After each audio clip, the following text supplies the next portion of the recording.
played out publicly, she was forced to grow up quietly, away from the chaos.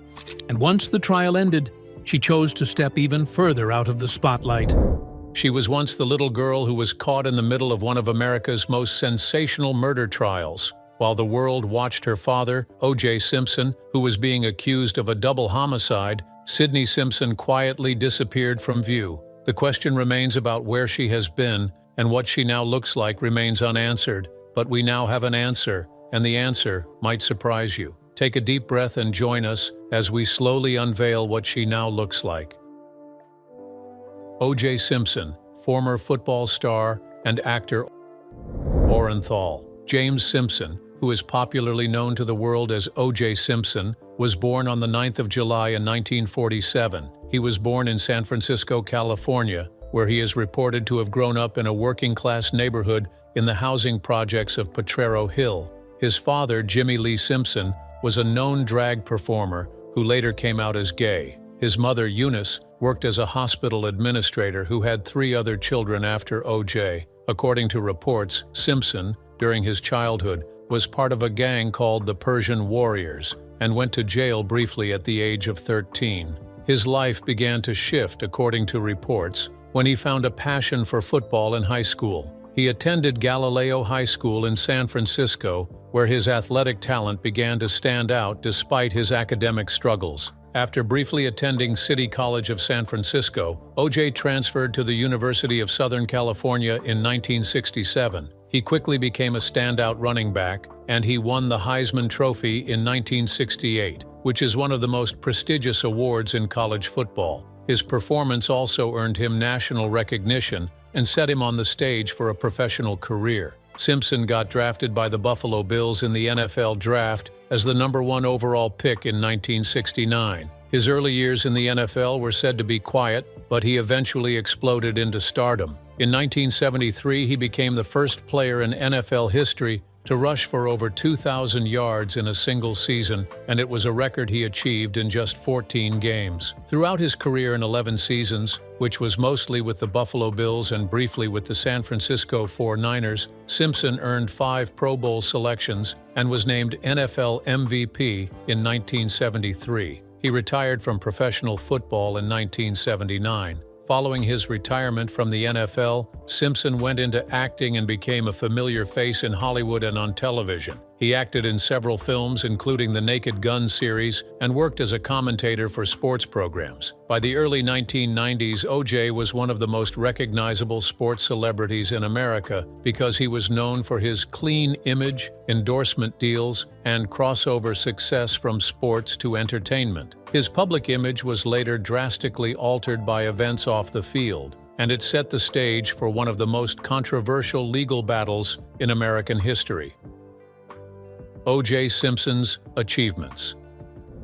O.J. Simpson first gained attention at Galileo High School in San Francisco as a standout athlete. He then continued his football career at the City College of San Francisco before transferring to the University of Southern California in 1967. At the University of Southern California, he became one of the most dominant college football players in the country. He won the Heisman Trophy in 1968 after rushing for 1,754 yards and scoring 22 touchdowns. That same year, he also received the Walter Camp Award and the Maxwell Award, and he was named a 2-time All-American in both 1967 and 1968. In the 1969 NFL Draft, Simpson was selected as the first overall pick by the Buffalo Bills. He played 11 seasons in the National Football League, spending most of his career with the Buffalo Bills before finishing with the San Francisco 49ers. His professional career hit its peak in 1973 when he became the first player in NFL history to rush for over 2,000 yards in a single season. He gained 2,003 yards in just 14 games, setting a record that still stands for a 14-game season. Simpson led the NFL in rushing yards in 4 different seasons and was named NFL Most Valuable Player and Associated Press Athlete of the Year in 1973. He was selected to the Pro Bowl 5 times. By the end of his career, he had accumulated 11,236 rushing yards, 75 rushing touchdowns, and 485 receptions. His excellence on the field earned him a place in the Pro Football Hall of Fame in 1985, making it on his first ballot. After he retired from the NFL in 1979, Simpson transitioned into a successful career in television and film. He also worked as a sports commentator for ABC's Monday Night Football and NBC Sports. As an actor, he appeared in major films including The Towering Inferno in 1974 and Capricorn 1 in 1978. He gained mainstream popularity for his comedic role as Detective Nordberg in the Naked Gun film series, which was released between 1988 and 1994. Simpson also founded his own production company, which he called Orenthal Productions, and made numerous appearances in commercials and television shows. One of his most iconic commercial roles was as the spokesperson for the Hertz rental car company during the 1970s and early 80s. He also signed endorsement deals with brands such as Chevrolet, Royal Crown Cola, and Pioneer Electronics. These ventures made him one of the first African-American athletes to gain wide recognition in advertising, contributing to his multi-million-dollar fortune. In terms of honors, Simpson was added to the College Football Hall of Fame in 1983 and the Pro Football Hall of Fame in 1985. His jersey number 32 was closely associated with the Buffalo Bills, and although it was later reissued unofficially, it remains symbolically retired by the team. He was also named to the NFL's 1970s All-Decade team and was frequently ranked among the NFL's top 100 players of all time, though his legacy became complicated due to his later legal controversies. Simpson's achievements in football, television, and business helped make him one of the most recognizable sports figures of the early 20th century, before events off the field forever altered his reputation. O.J. Simpson's trial and its impact on the Simpson family.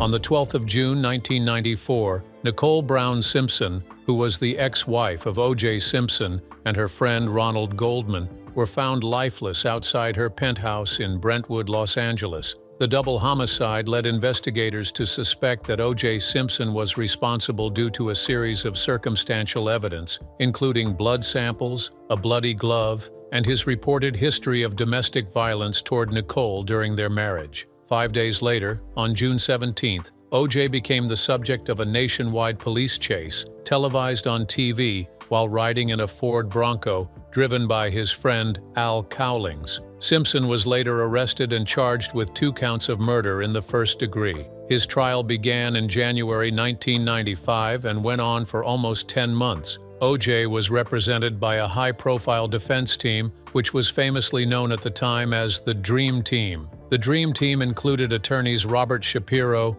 Johnny Cochran, Robert Kardashian, and F. Lee Bailey. Simpson's defense team argued that Simpson was the victim of police misconduct and racial bias, casting doubt on the credibility of the Los Angeles Police Department, particularly Detective Mark Furman. The most memorable moment of the case happened when O.J. was asked to wear the blood-stained glove that was found at the crime scene. The glove appeared too small, and that led Cochran to deliver the famous line, "If it doesn't fit, you must acquit." On the 3rd of October 1995, the jury returned a not guilty verdict, which acquitted Simpson of all criminal charges against him. The courtroom reaction was split because there were cheers from some and outrage from others, which reflected the deep racial and cultural divisions that surrounded the case. O.J. walked free, but his family, particularly his children with Nicole, by names Sidney and Justin Simpson, faced a different reality. Nicole's side of the family, especially her parents and sister Denise, fought for custody of the children,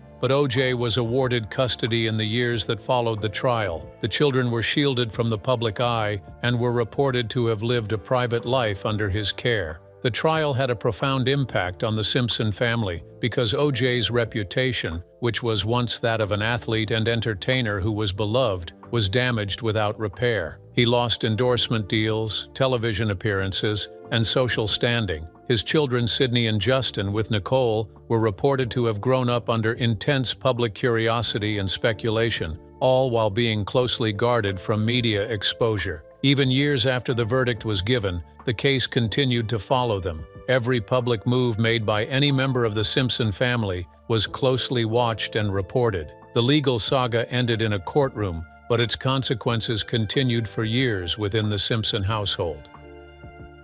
Life after the verdict.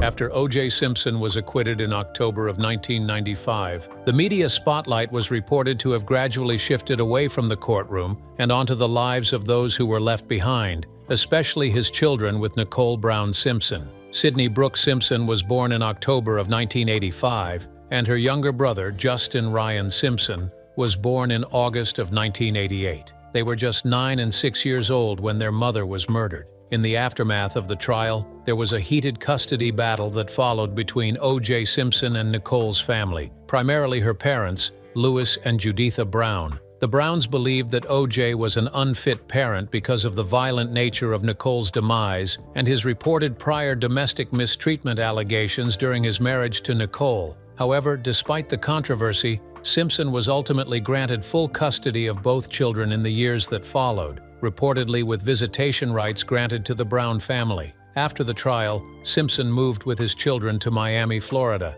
because he reportedly wanted to escape the hostile environment in California and start anew. In Florida, he purchased a home and reportedly kept a relatively low profile, especially when it came to his children. He enrolled Sydney and Justin in private schools and made efforts to keep them out of the public eye. His children were raised away from the Hollywood spotlight and had no known involvement in media or entertainment. Despite the privacy, their names were never far from the headlines because there was public curiosity about their whereabouts, mental health, and upbringing. There was very little concrete information at the time because the family managed to keep most personal details guarded. Media photos of Sydney and Justin were rare at the time, and they did not give interviews or make public appearances during their teenage years. Friends and associates of the family reportedly noted that O.J. maintained a protective and controversial role in their lives. He often reportedly referred to Sydney and Justin as his main motivation for moving on in life. Public criticism continued because there were people who thought that growing up under his care was not in their best interest, because of the unresolved emotions surrounding Nicole's demise. As they matured, both Sydney and Justin reportedly made deliberate choices to continue living private lives. Sydney went on to attend Boston University and graduated with a degree in sociology in the late 2000s. Justin also attended college and later pursued a career in real estate. The shadow of their family history, especially the murder trial, followed them, but it is reported that both children avoided public comment or direct engagement with the media. Their ability to stay under the radar for so long was notable, considering how public their childhood had once been. Who is Sydney Brooke Simpson?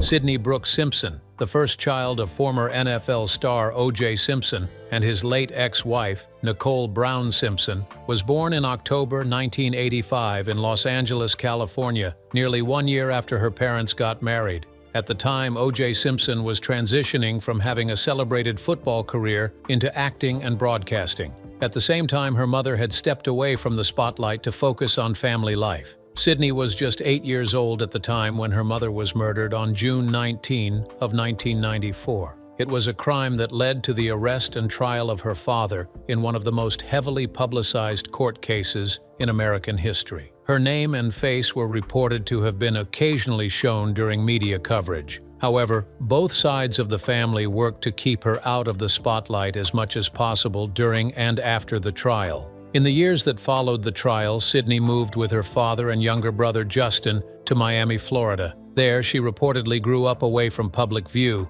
Despite her parents' fame and the trauma that surrounded her mother's demise, Sydney reportedly led a relatively quiet and private life. She attended Gulliver Preparatory School, which is a private school in the Miami area, and later enrolled at Boston University. Sydney earned a degree in sociology from the College of Arts and Sciences, graduating in the late 2000s from Boston University. Unlike her father, she chose not to pursue a life in the public eye. She went on to build a career in real estate and property management, then later relocated to St. Petersburg, Florida, where she reportedly owns and manages several properties through a company she established. According to reports, Sydney has never granted a public interview about her parents, the trial, or her personal experiences. Friends and associates have also reportedly described her as quiet, private, and focused on living life on her own terms, which is far from the shadow of the past. Over the years, she's been seen occasionally in paparazzi photos,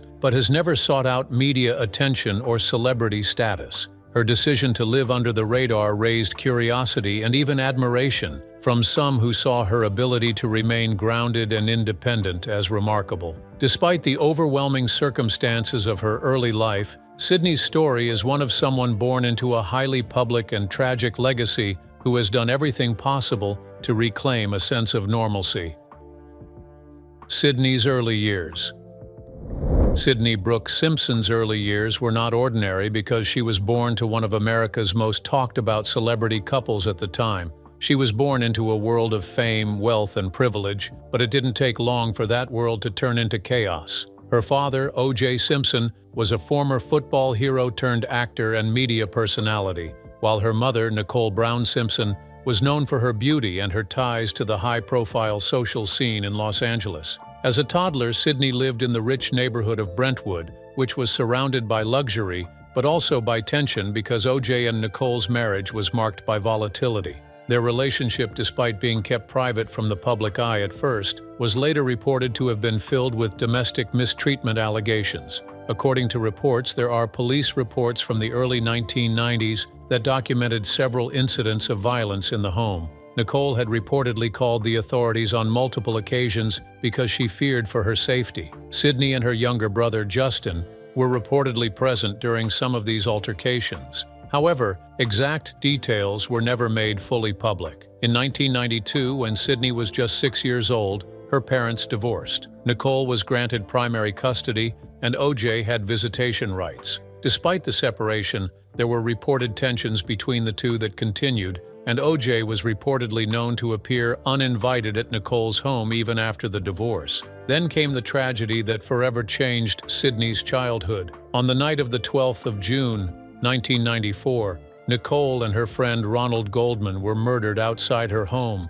At that time, Sydney was only 8 years old. Reports later revealed that she and her brother were asleep in the house when the murders occurred. In the weeks that followed, Sydney's life changed drastically because her father was arrested for the murders, and the case quickly became a global media event. She and her brother were temporarily placed in the care of maternal family members. As the trial progressed, public interest in the Simpson family grew to intense levels, and the children became unwilling subjects of public speculation and tabloid coverage. Despite the media frenzy, both the Brown and Simpson families made deliberate efforts to protect Sydney and Justin from the spotlight. They were kept out of court and away from cameras, so pictures of them during this time were rare and usually blurred or taken from a distance. After the trial ended in the late months of 1995 and O.J. was acquitted, he was granted custody of the children. The decision was disputed, especially given the unresolved emotions around Nicole's demise,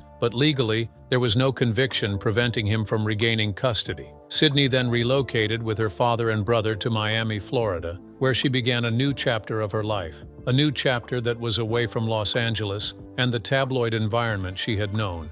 Her childhood in Florida was kept private, and she attended private schools away from media attention. Though much of her early life was spent under public scrutiny, Sydney's family, particularly O.J., took steps to keep her and her brother away from the cameras as they grew older. The few classmates or neighbors who have reportedly spoken publicly about her describe her as quiet, reserved, and respectful.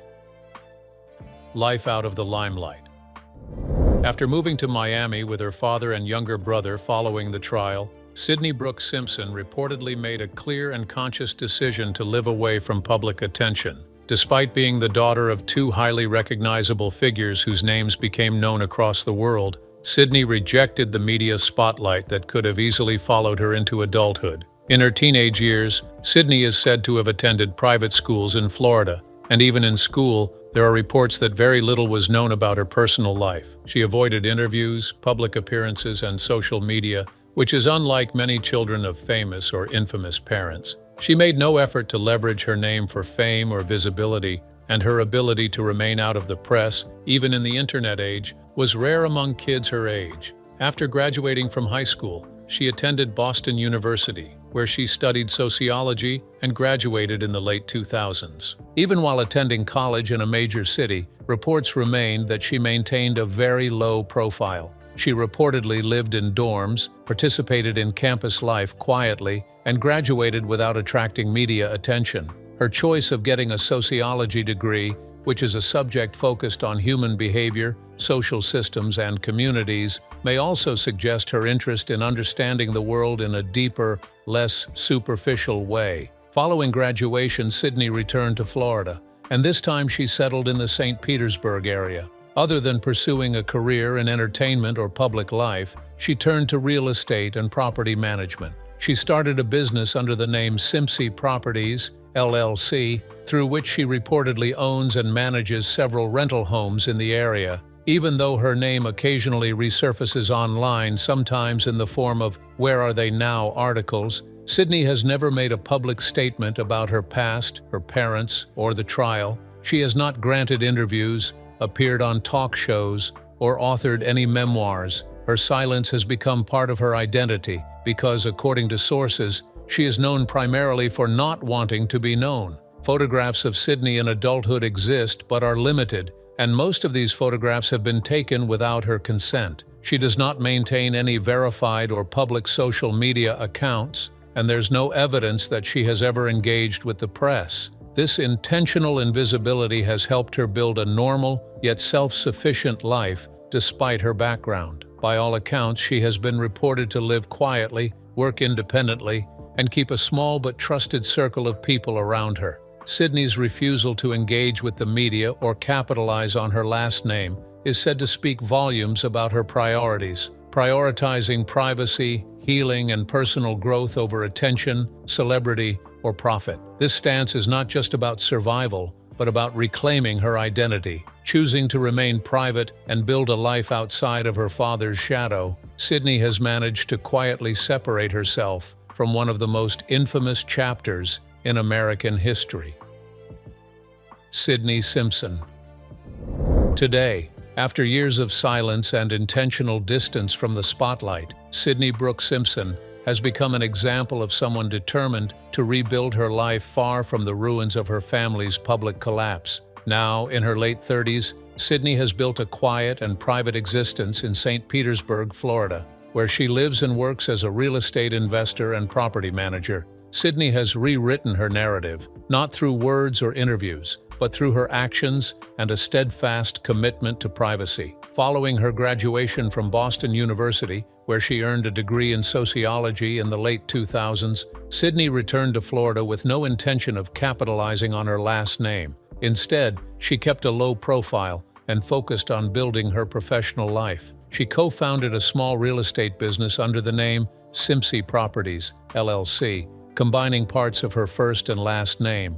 Through this company, Sydney reportedly began purchasing and managing modest residential properties, particularly rental homes and duplexes that were located in and around the St. Petersburg area. Her approach to business has been hands-on and relatively low-key. She's reportedly been seen handling her own maintenance calls, managing tenants directly, and visiting properties in casual attire with little regard for recognition. Public records have confirmed that she owns multiple properties through her company, and it is a testament to her work ethic and financial independence from her family name. She's often reportedly described by residents and former tenants as quiet, respectful, and professional, rarely discussing her past or drawing attention to herself. Her career path in real estate was a surprise to many observers, especially those who expected her to either fade into obscurity entirely or possibly step into the spotlight through media or memoirs. Sydney has maintained total silence when it comes to speaking publicly. She has never granted an interview,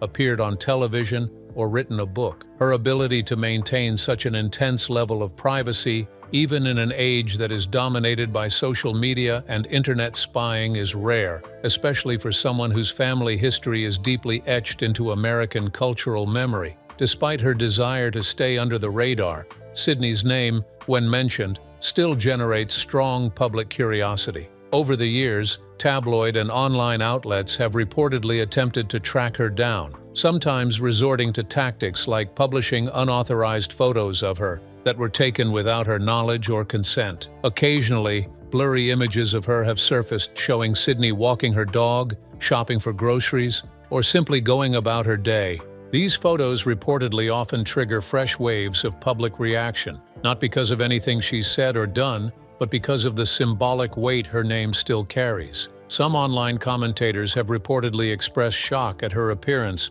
by noting how much she has changed since her childhood photos during the trial. Others have allegedly focused more empathetically by acknowledging that she grew up in a household that was marked by trauma, grief, and public attention. They have reportedly also commended her for choosing to live a peaceful and grounded life away from the chaos. There's also a notable section of the public who feel a sense of protectiveness over her, recognizing that she was a child caught in one of the most infamous murder cases in modern history. Photos of Sydney today reportedly show a woman who embraces simplicity because she dresses in casual clothes, wears no visible designer brands, and rarely appears in any sort of glamorous setting. There are reportedly no signs of cosmetic enhancements, stylists, or behaviors related to chasing fame. Her lifestyle is that of a working professional who owns a business, runs it quietly, and avoids attention wherever possible. She is often seen alongside her brother Justin Simpson, who also works in real estate in the same Florida region. The siblings appear to share a close bond, both having chosen the same career field and both avoiding the spotlight entirely. Despite everything, from the murder of her mother to the high-profile trial and the years of media scrutiny, Sydney has never spoken publicly. She has offered no opinion on the events that shaped her life, never commented on her father's ongoing legal troubles or controversies, and never tried to reshape public opinion about her family. Her silence is a statement of self-preservation. In a culture that often rewards public confession, Sydney has chosen a different path, one of dignity, personal growth, and deliberate invisibility. When people come across recent images of her, often captioned with phrases like, "You won't believe what she looks like now," what they're really seeing is not shock value, but resilience. Sydney Simpson today is a self-made woman, not rich from inheritance, not living off fame, and certainly not trying to stay relevant. She is now seen as a reminder that, even when born into the middle of scandal and tragedy, it's still possible to step away from the noise and live a life on your own terms. Whether working behind the scenes in real estate, quietly handling tenants, or simply walking her dog unnoticed in Florida, Sydney has shown that she doesn't need the world's attention to matter. She's already won something her last name nearly stole from her, and that is control over her own story. What are your thoughts about Sydney's life? Share your thoughts in the comments, and do not forget to share this video, like it, and subscribe to this channel. Before you go, click on the video displayed on your screen.